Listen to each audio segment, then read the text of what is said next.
Crime branch Surat દ્વારા Udhna police station વિસ્તારમાં કરવામાં આવેલ મેફેડ્રોન ડ્રગ્સના કેસમાં નાસવત આરોપીને મહારાષ્ટ્ર ખાતેથી ઝડપી પાડતી સુરત શહેર એસઓજી પોલીસ ઇન્સ્પેક્ટર નાઓએ નાર્કોટિક્સના ગુનાના વોન્ટેડ આરોપીનો ડેટા એકત્રિત કરી સુરત શહેરમાં નોંધાયેલ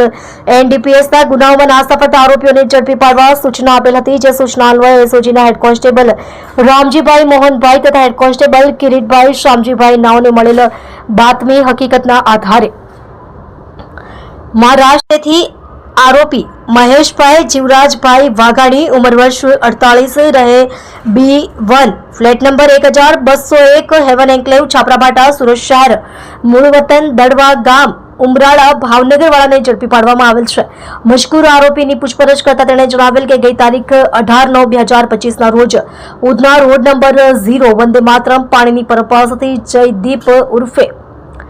જેડી તથા જીગર સાવલિયા નાઓને ડીસીબી પોલીસ દ્વારા 27.110 ગ્રામ મેફેડ્રોન ડ્રગ્સ સાથે ઝડપી પાડવામાં આવેલ હતા, જે ગુનામાં પોતાને વોન્ટેડ બતાવવામાં આવેલ હોય, જેથી પોલીસ પકડ ટાળવા સારું નાસ્તો ફરતો રહેવાની હકીકત જણાવેલ।